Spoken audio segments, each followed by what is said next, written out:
Welcome to CashTalk, the podcast where we delve into the depths of finance, business, and life itself. I'm your host, John Cachia, a multi-award-winning wealth advisor with a passion for empowering ambitious Australians to confidently achieve financial freedom. Hey everyone, before we get started, this is a quick reminder that everything in this podcast is of a general nature and nothing has been tailored to your personal circumstances. So please seek personal financial advice before acting on this information. And welcome back to CashTalk. I'm here with Anth, my financial advisor, business partner, and pretty much my mate. I speak to you nearly every day, every morning. I think you're on my morning routine after I drop off the kids.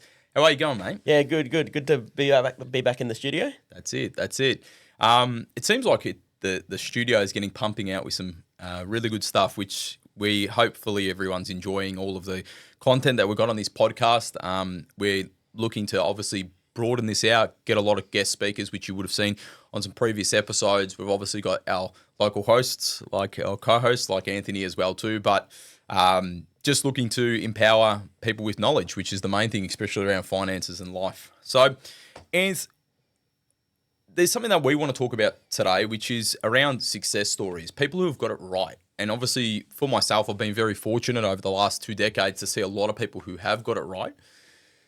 But, you know, you've been an advisor for a few years now, and I'm sure there's some success stories that you want to share. And hopefully for everyone at home, this shows us some of the things that we think about in regards to either clients when they come into windfalls or come on hard times and certain different scenarios and how they come out the other end. So, Anth, there's been a few success stories for you. First and foremost, how does it feel when you've planned something and it comes to fruition for a client? Yeah, it's an amazing feeling seeing these things happening for the clients, for our clients. It's just really putting that plan in place and then seeing it come through and seeing it happen. And yes, it's not something that happens very quickly, but it's a bit of a longer process. But seeing that reward after all the effort you've put in for the long term, it's amazing, and it's just as rewarding for us, I think, as it is for the clients, because I know you mentioned this one a lot, but you feel like you're the builder and you're driving past and seeing the house that you built.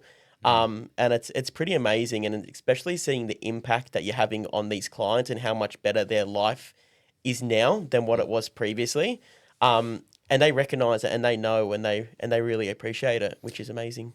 And it's really interesting, and when we do design it and see it come to fruition, it's not the wealth that they've created or the zeros that's in their bank account. And sometimes we do show them the metrics in regards to their numbers, but it's more around what they've been able to do in their life and the fulfillment they have. And, you know, I'm very blessed to be in connection to a lot of our clients. I was speaking to a client this morning and they're taking their kids to Japan in regards to going to Disneyland. And I know that's one of your clients as well too. And, you know, I've seen, especially because we're talking about European summer, a lot of our clients over in Europe loving their life. And I know that their money's doing what their money's to do, but when they are working and when they're doing what they're doing, it's head down, bum up. Yeah, 100%. Yeah. And it's really about, it's not just trying to build the numbers up as much as we can. We want to find the right balance where you're able to enjoy life. Like, it's about having the balance of not being stressed about your money, being comfortable with your money and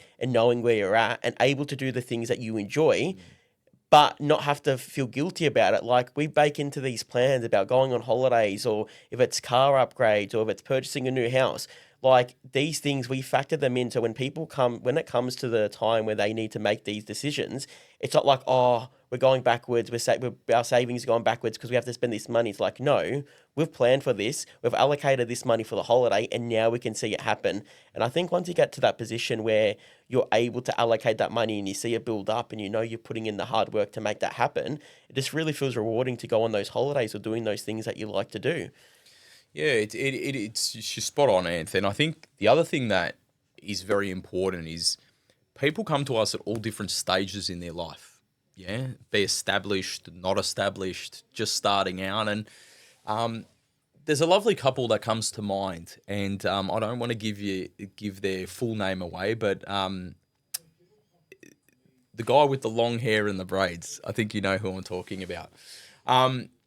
And obviously we take privacy very seriously, guys, but just so he knows who I'm talking about. And this was a young couple, and I remember when we first saw them, they were first starting out. I think they were just dating at that point. But I know we spoke about them recently, so maybe for everyone listening and watching, give them the understanding about what these clients came to us like and the journey they've been on and where they're at now.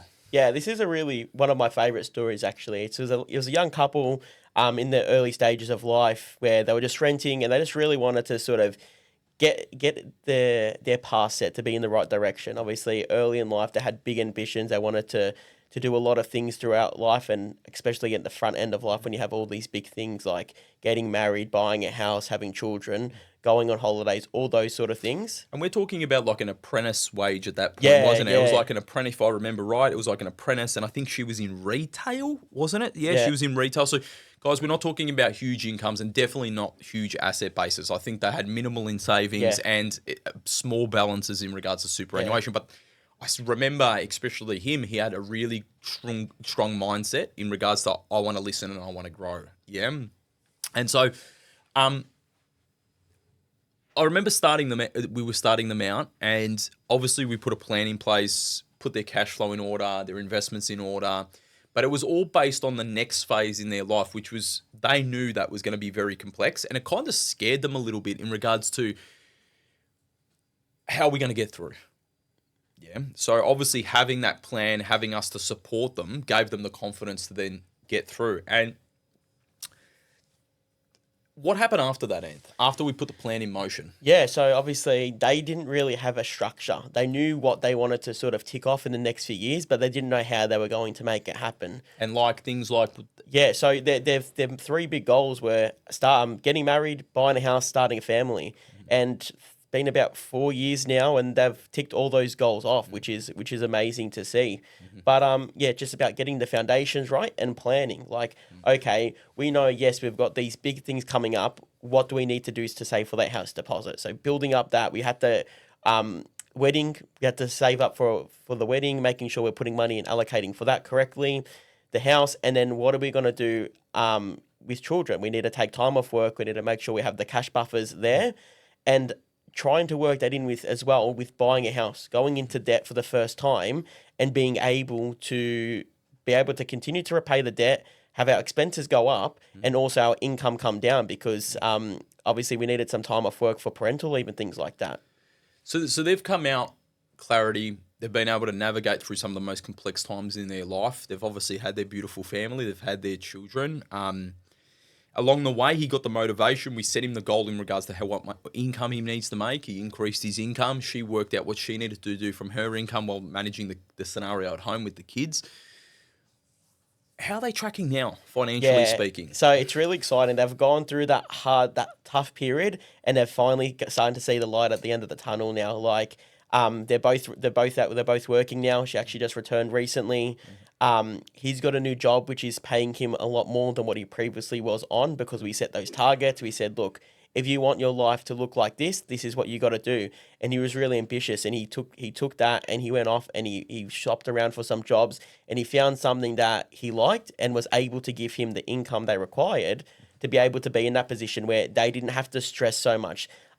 She didn't need to work as many days as she didn't have to work full time because he was able to earn that extra income. So they're in the position where they ticked those boxes. They got married, bought the house, had kids. Now they're investing, building up savings, and planning on future things like holidays now.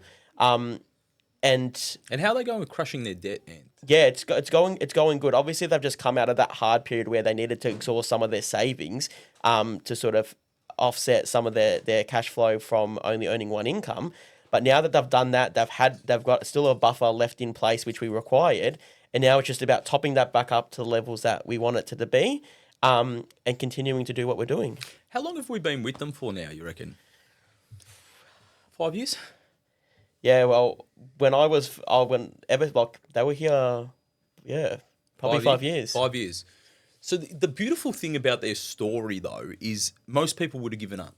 100%. People people in their situation, they probably wouldn't have thought, oh, we should get a financial advisor. We should pay for a financial advisor. We're going through this. Why do we need one? Yeah, a lot of people in that scenario would be like, oh, our expenses are crazy as it is. We got all these other expenses coming up. That's the last thing we want to worry about. But doing that was probably their best decision they ever did, because it pretty much, they paid for the clarity and for that plan for us to assist them along the way to make sure they're ticking off all their goals and they're in a good position. Like the accountability and the execution of the plan. Yeah. And it's exactly what they wanted, and that's what they got. So is it like, reflecting back on it now, it's a bit of a no-brainer for them, because like what more could they need? What a good investment. What a good investment into a service to enable them to be so fulfilled in their life. Every time I see them, they're smiling, they're enjoying themselves, and they've got a beautiful family. And to them who are probably listening and watching it, bless you guys. You're doing an absolute amazing job. But Anth, their story is a story of resilience, listening, coaching, starting from ground zero pretty much and getting to where they need to get to. But we're talking about success stories, and sometimes there is a little bit of luck. And there was a client that has been with us for many years, a part of a big group of a family that we take care of. We pretty much take care of all of the siblings, I think aunties, cousins, and everything. So they know who they are. Thank you very much. We love working with you guys. But one of the children inherited quite a sum of money. Yeah, it was something that was unexpected, and was quite lucky when they found out that they were inheriting this, and it was instantly life-changing. And while we say it was lucky, it wasn't an immediate family. Like, it wasn't like a mum or a dad. And in this scenario, it was an uncle that passed away, and God bless his soul, but he had no dependents, and she inherited quite a sum. If I remember right, it was touch over $1 million for I think early 30s single person at that stage. When you do that, Anthony, we had a plan for this person beforehand, and a sum of money comes like that. How many more moving parts, and how much does the plan deviate for that individual? Oh, it completely changes things, because we had a plan based on certain income and assets that we were using and certain goals. But then once this comes into play, things really change. Like, you got to think about it, even in anyone's situation. If you were to inherit a large sum of money, your goals are gonna instantly change. There's gonna be some goals that, always gonna remain the same, but now your circumstances are different. There's gonna be some extra things you may want to do. So that really changed things. So it was interesting, because I remember we were going through it and there was moving parts. Obviously, there was the inherited money, there was superannuation, there was a property, there was all of these moving parts that we had to go through, which was obviously quite complex, and we need to create clarity for her to be able to kind of navigate through that. And I remember we were workshopping it and working through. However, what was interesting is when you come into a large sum of money that's instant, because we gave her the right behaviors and foundations before she had the money, she didn't go and do what the basketballers do and all them, come into the sum of money and just blow it all, did she? 100%. She actually asked me, she wanted to go on a holiday, and she asked me saying, look, this is what we want to do. Is this a reasonable amount to spend? Like, she didn't just go off and blow all this money. She spoke to me. We organised a few things. Yeah, there was a couple of things like they needed that that was always in the plan. It was a matter of bringing them earlier, like a car, going on a holiday. Those things were down in the plan for a few years down the track. But because things got accelerated, we were able to bring that forward and make that happen. But yeah, she didn't go crazy and blow all this money, because I think one really important thing to remember too is, yes, it sounds like a large sum of money, but that money can go just as quick as it comes in if you don't have the right attitude and behaviours. And unfortunately, we've seen that before many times, where people have got a sum of money, not listened, and blown the whole thing. So the habits and behaviours and the foundations need to be set. And in both stories, you can see it's those habits and behaviours. Regardless of what's happening, they've got the right foundation. And even with that, it's sometimes it's not even coming into a large sum of money. Sometimes it's those larger income earners where they're like, okay, we make a good income, we can spend a lot, but they're probably worse off than someone earning half the amount of money because just their habit and mindset is not there. Correct. And Yeah, the more you make, usually the more you spend if you Yeah, don't have 100%. don't have the right mindset. The other interesting fact that I want to touch on with this lady was she at the same time was going into a partner relationship, so there was the protection element. She was due to have a family, so she's going through all the complex sides in her life. The other scenario is so you got to remember this is happening most complex, like Anthony says, speed like bringing this all forward. However, I have seen over my time, after seeing hundreds and thousands of people, hundreds if not thousands of people, sorry, she didn't go into the mode which some people do, which is that's it, I'm done. Yeah. Like sometimes it happens where people get such a large sum of money, be 1 million, 2 million, 10 million, 20 million, and just go, I'm done.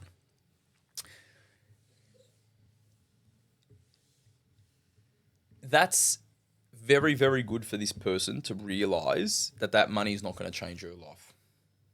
Yeah. And I firmly believe that regardless of what sum of money you have, being able for you to produce back into your family, into your community or whatever is very important. And it also keeps the methodology around the behaviors around working for something to get the milestone. So if you come into a windfall and there is a little bit of sometimes luck, if it be Tats Lotto or whatever you're doing, or you win a raffle for a sum of money, focus on your mindset and focus on your behaviors because that's what's going to make you successful or not. Now, we've spoken about a few, and obviously along the way, guys, not everyone is successful on their journey to becoming financially free. There's a lot of people that don't make it. They don't have the resilience. They don't have the accountability. They essentially tell us they want to be financially free, but they talk, they don't walk. Yeah, they're not willing. They're not willing to put in the work, and that's the 80% of all this is what are you willing to do to make it happen? People sometimes need to make changes, whether it needs to be sacrificing on spending or sacrificing on where they live, or it may be, okay, we need to hustle a bit more to earn a little bit of extra income. There's so many different things that an individual can do to better themselves off, and they think, oh yeah, it's great for us to be in this position. But if they're not willing to do the work, which sometimes is the case, then what are you going to do? Definitely. I think the other one as well too, which you've probably heard with the first story, is one of the biggest levers that people first go to is cutting back on their lifestyle and cutting back on their expenses. Whereas I've spoken about this before and I want people to know earning income is infinite, like it's infinite. You can earn as much as you need to earn. So if to live your lifestyle and create your dream life, you need to earn another $50,000 a year. Learn how to make it. Yeah, it's very, very hard to cut down on expenses. You can only get to one point. 100%. Yeah? I was just about to say that you can only cut it. You can only cut so much because you always need a minimum to be able to live. So once you get to that stage where okay, you've cut out a few extra bits and pieces, what else are you going to do? And sometimes increasing your income is actually the easier way or the more realistic way to make it happen. And these people that earn more, they're hustlers. They push. They don't. No is not in their repertoire. Yeah, it's I want this. I truly want it, and I'll do what it takes to get there. And I was with one of our clients on the weekend, and he's continuing to work his way up through the medical game, which is one of your clients as well. Yeah, no is not an option. Yeah. Yeah, and they've come across hard times, and no is not an option. But there is one more story that I want to touch on before we start kind of wrapping things up. And this was one that really touched me because they went onto Google and gave us an amazing review. Okay, but this is a couple, 3 teenagers. Yeah, and from the outside you would think everything is roses. But behind closed doors, it was a shambles, yeah, to say the least. And they came to us, I'm not going to say too late, but they came to us on their knees, didn't they? Yeah. Explain to me the financial situation that they came to us with. And this was just prior to COVID when they came to us. And yeah, I'll leave it there. Anthony, what was their situation like when you first observed it? Yeah, they were people who didn't have a structure. They were just, money was coming in, money was going out. They didn't know how much was going out. At times, they needed to do things like take out personal debt, so credit cards, personal loans, car loans. There was a lot of that. All of the buy now, pay laters.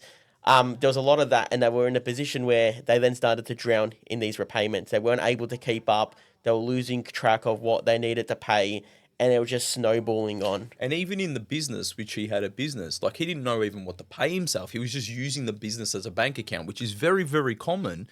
The differentiation between what you personally earn and then what the business earns, and then getting caught up later on with an ATO debt because you've been pulling out from the business, not paying tax on it. Like, it was a mess, wasn't it? Yeah.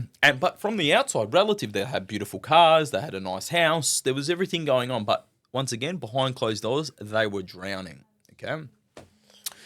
So there was some interesting events that happened through that. Yeah, they're obviously still, just so you know, they're schooling their kids at this stage, and they chose through COVID to not get vaccinated.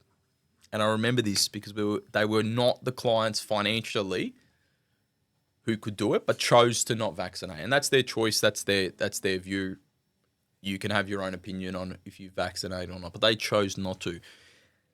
So you're staring down the barrel as their advisor. You've just mapped out their foundations for everyone. They've built a plan, get these debts all crushed.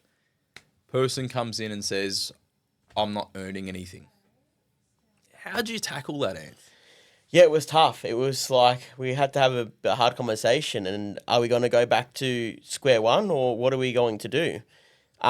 Eventually, things did change, and income started coming through again, and we didn't have to go backwards. But it was. So did you put everything on like hibernation? Like, what was when they told you that? Like things like investing and accelerated payments. What happened? We had to cut as much as we could back to make sure that we're able just to go in survival mode. Yeah. So in fitness terms, just chicken and tuna. Yeah. Just chicken and tuna, and maybe just tuna. And tuna and rice, and we just had to cut back on everything we could. Just to get through. So, yes, it was a bit of a tough time, but then things turned around. We start then deploying things again slowly, getting back to where we were, and letting things unroll. So, just so everyone knows, just to repeat, house debt, car debts, personal loans, credit cards, not moving forward, moving backwards. Where are they now? Flying. They're doing so much better than what they were before. And it's not only what they're doing on the numbers, just even as people and how they feel so much more confident with their money and so much more less stressed because they know that they've got a plan and they're smashing down this debt. Most of that debt's already been paid off. And now they're in a position where they're able to do things, they're able to go on holidays and spend time with their family more. And actually enjoy their life. They've got a much more better quality of life now that things are on track because, their finances were affecting them. It's beautiful. Like, I've been actually away with these clients before and just seeing them being able to not stress about it and have the peace of mind that everything's going well. And it really, really humbles me that they're doing so well. So, mate, kudos to you. You're doing a great job, and these success stories continue to roll. And obviously, we can't share all of the different success stories, but we wanted to share with you some of the trials and tribulations that our clients go through and how we navigate through them to come through to the other side. And we will say that the biggest determining factor on if you succeed or not is based on your behaviors and your habits. You know, we can create a plan that is great and looks amazing on paper, but if you're not willing to execute it and partner to make that happen, it's just not going to happen. And we are privileged and absolutely blessed to be the architects or the builders in so many people's lives, and the impact we're making on their lives, their kids' lives, their grandkids' lives, and for generations to come truly warms my heart. And hopefully for everyone that's watching and listening to this, hopefully it gives you a little bit of motivation, at least to take the leap of faith and start to improve your life or take your life to the next level. Remember, we only get one crack at this. Yeah, this is not a rehearsal. So there's many people out there kicking goals and starting at all different stages. If it be when you're single, when you're family, or when you're an established family, or when you're just you're getting ready for retirement. There's all of these different stages where you can implement a lot of these things. But the most important thing is what can you do to break through those invisible ceilings that have been troubling you for all of those years, restricting you to become successful in your finances and in your life, and what can you do to break through those? So hopefully you've enjoyed this podcast. If you really have, subscribe to our YouTube channel and follow us on our podcast platforms like Spotify and Apple Music and Google Play. Thanks for listening. Thanks for watching. Cheers. Thanks, guys.